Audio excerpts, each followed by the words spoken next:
Welcome back to the Deep Dive. Today, we're really tearing into some source material that challenges, well, pretty much everything we thought we knew about getting noticed. That's right. We're looking at excerpts from Seth Godin's book, Purple Cow. Transform your business by being remarkable. It's definitely a game changer. Yeah, and our mission today is, well, it's pretty clear. Let's unpack these core ideas, figure out why just being very good isn't cutting it anymore, and really explore what it means to create something, remarkable. Think of this as a shortcut, maybe, to understanding this whole new marketing world we're in. Exactly. So let's dive in. Okay, so the source starts by painting a picture of the old marketing world, right? What Godin calls the TV industrial complex. Ah, yes, that idea. It was like this engine, wasn't it? Companies made stuff, ran TV ads. People bought the stuff because they saw the ads, companies grew, made more profit. And plowed that profit back into more TV ads, like the old Tombstone Pizza story, or aspirin back in the day. Just buy more ads, get bigger. Simple. But, I mean, the core argument here is that system is broken. It's dying, basically. Why is that? Well, consumers are just bombarded, too many choices, too much noise. And the source says we're kind of in a post-consumption phase. We have most of the basic stuff we need. So we're not actively looking for more stuff unless it really, really stands out. Exactly. And that creates this squeeze play, as the source puts it. Marketers can't just buy our attention like they used to. Right, because we're jaded, we ignore the ads, we listen to, friends, people we trust, online reviews. Not the interruptions. And it's not just TV, is it? Yeah. Godin points out it's the same for newspapers, magazines. Any media that sort of interrupts what you're actually trying to do, it's just less effective now. To that old rule, make a safe kind of average product and just throw marketing dollars at it. Yeah. According to the source, it's dead. Finished. What's the new rule then? The no rule is create remarkable products that the right people seek out. Okay. Remarkable. That's the key word then. What does Godin actually mean by remarkable? Is it just like really, really good? Not exactly. It's more literal. Remarkable means worth remarking on. Something that makes you stop, take notice, and actually want to tell someone else about it. Ah, okay. So it's not just excellent, it's different. Like the source contrasts old products, like the original Barbie or the first Beetle. Right, those were remarkable then. But today's examples are things like Starbucks, maybe JetBlue in the early days, the new Beetle. They stood out from the crowd now. And that's why just copying the market leader is, well, usually a bad idea. Because what made them remarkable? He's already done. It's not remarkable anymore. If you're just the second or third company doing it, you're just another brown cow. Like the Four Seasons and Motel 6 example, or Walmart and Neiman Marcus. They succeed by being total outliers, not by imitation. Exactly. And the book has this example of those really expensive full-page ads in the Wall Street Journal. Oh, yeah, I remember reading that bit.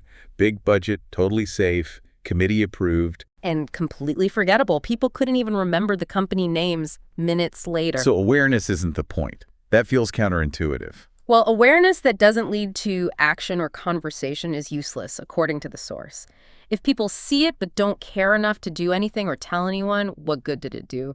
Those WSJ ads. Yeah. All awareness, zero impact. Okay, so if the old ads aren't working, how do things spread? This is where the idea virus concept comes in, right? Precisely. Godin builds on that classic idea diffusion curve. Innovators, early adopters, the majority, laggards. And says that ideas that succeed today spread like viruses. They're inherently contagious. And the carriers of this virus are the sneezers. Yeah, that's his term. They're the key people, the experts, the passionate early users, the influencers, the ones who actually tell other people. You absolutely need sneezers for an idea virus to take off. So how do you get these sneezers on board? How do you even start this virus spreading? Well, this is crucial. The source is adamant. You cannot make something remarkable by trying to appeal to everybody.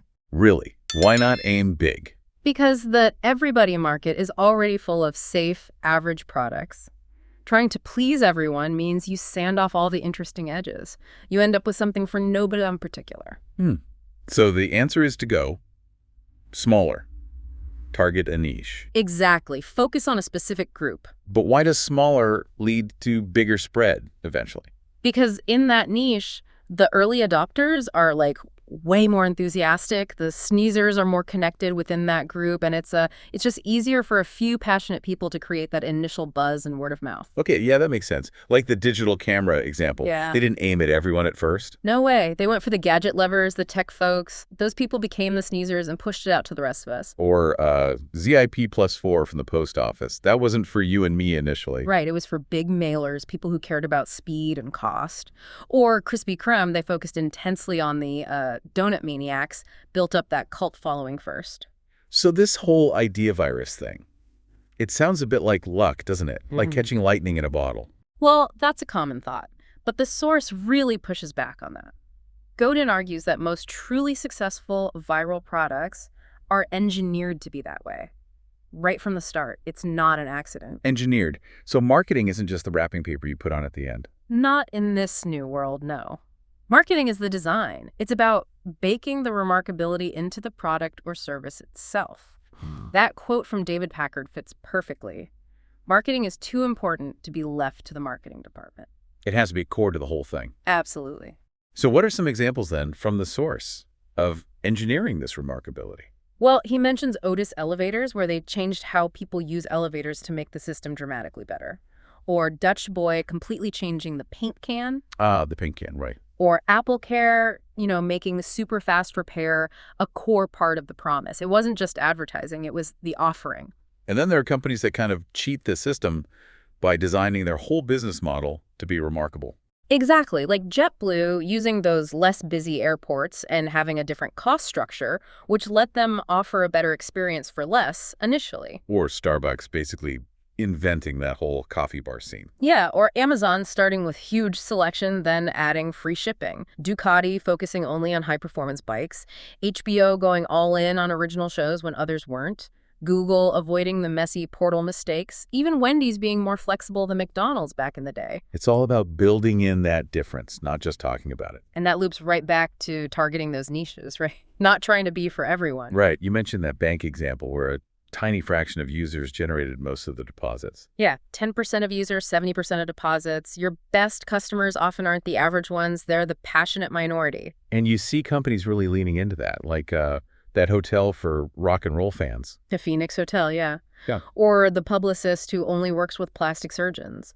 Or that website totally obsessed with pet tadpoles, growafrog.com. Even simple shops like just bulbs. It all points away from compromise. When you try to please everyone, you get vanilla. The vanilla ice cream problem. Safe. Boring. Appeals broadly, excites nobody. But habanero pecan ice cream. Okay, yeah. Tiny audience, but they're really into it. They'll seek it out, tell their friends. Exactly. So remarkable products, the source says, are often too something for most people. Too expensive, too simple, too weird. Too something. But for their specific niche, they're perfect. And this is where market leaders can get into trouble, right? They get stuck in the safe middle. Totally. They become boring, dependent on that mass appeal, and then they're vulnerable, like the old record labels getting blindsided by bands using sneezers to build a following online. Or Motorola and Nokia when phones just became phones. They had to scramble to find an edge again, didn't they? Like luxury or super cheap models. But doing this, being too something, deliberately appealing to a few and maybe annoying others, that takes guts, right? It feels risky. It sounds terrifying, honestly, the fear of getting it wrong, of being criticized. Absolutely. And the source directly addresses that fear. The urge to just play it safe, color inside the lines. But the argument is that playing it safe is the biggest risk now. It is, because safe means invisible. And Godin makes a really important point. Getting criticism for a remarkable project isn't the same as you being criticized personally. That's a good distinction. In fact, he argues, if nobody's criticizing your project, it probably means it wasn't remarkable enough to even get noticed, which, in this market, is failure. It's like those huge Hollywood movies that flop despite massive marketing budgets versus a tiny film like Blair Witch or My Big Fat Greek Wedding that just explodes through word of mouth because it was different. It was remarkable. Yeah, he even says maybe give the marketing budget to the designers. And this connects to the idea of otaku. Otaku, what's that? It's a Japanese word, basically means like an intense passion, an obsession for something specific. Think collectors, hobbyists, superfans. Godin says smart companies deliberately target markets where otaku already exists. Like hot sauce fans, they have otaku. Mustard fans, less so. So you tap into an existing obsession. Right. And often, these remarkable things come from people with that otaku themselves, like Howard Schultz loving coffee, or the Patagonia folks being outdoor gear nuts, or the founder of Hard Candy just wanting cool nail polish for herself. It really hammers home that idea. Very good is bad. Because very good is forgettable. It's safe. And safe is risky. You need to be remarkable to get noticed, to get talked about. Okay, so let's say you manage it. You create a purple cow. How do you keep it going? How do you not just fade back into the herd? The source mentions a magic cycle. Yeah, it's a 4-step cycle for sustaining remarkability, basically. Step 1. Get permission from the people you already impressed. Your sneezers from the last cow. Right. This is where having that direct connection, like an email list, is vital. Like the Pearl Jam example, selling all those live albums directly to their fan club. Exactly. Step 2.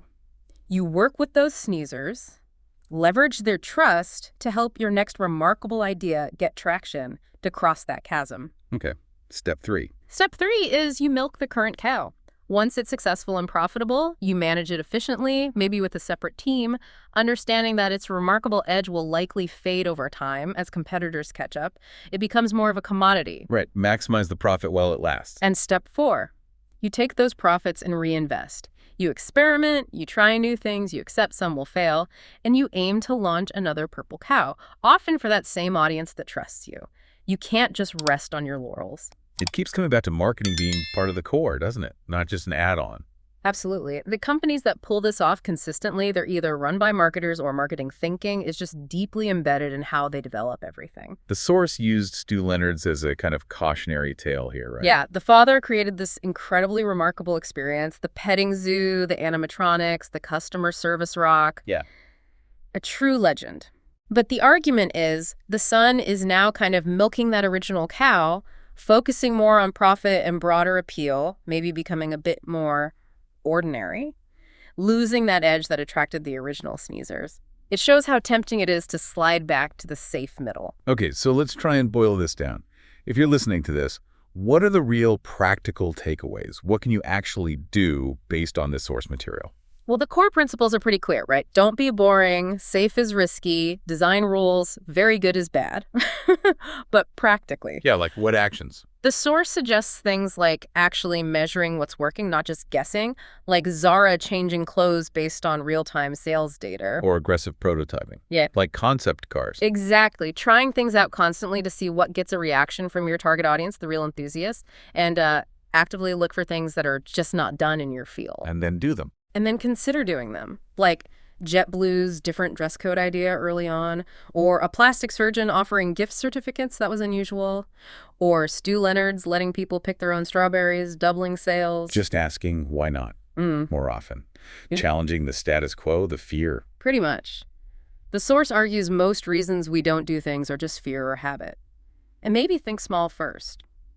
Design something incredibly remarkable for the smallest group imaginable. If it works, it might spread. If your current setup resists, maybe outsource the innovation. The book seemed full of examples across all sorts of areas. Oh, tons. Craftsman's lifetime tool guarantee, remarkable for serious users. AppleCare speed. Loud car stereos, definitely for a niche. Bose inventing noise canceling. IKEA's whole model. Even things that appeal to a danger niche, like strong cigarettes or alcohol. Right. Lawyers specializing super narrowly. Kiteboarding as a sport. Using noticeably attractive staff, like at Sotheby's. Distinctive voices, James Earl Jones, the movie phone guy. Retailers like Target defining themselves by not being Walmart. Indie music labels focusing on artists or fans. Restaurants with really weird rules or famous owners. Even fancy salt or handmade watches. It's all about finding a niche with otaku, with that passion, and creating something irresistible to them.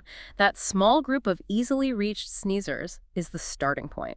So as you've listened to us unpack these ideas from the source, how does it maybe change how you look at the businesses and products around you every day? It really shifts the perspective, doesn't it? That old world rewarded playing it safe. This new world, according to Godin, punishes safety with invisibility. Yeah, the biggest risk isn't trying something remarkable and maybe failing. It's being very good and just being completely ignored, lost in the noise. So here's a final thought to chew on based on this source. If very good is bad, where in your own world, your work, your projects, maybe even just a hobby, where might you be playing it safe? And what could it possibly look like to push towards that edge, to risk being remarkable, even if it's just for a really small, specific audience first? Something to think about. Thanks for joining us for this deep dive. Yeah, thanks. And keep an eye out for those purple cows.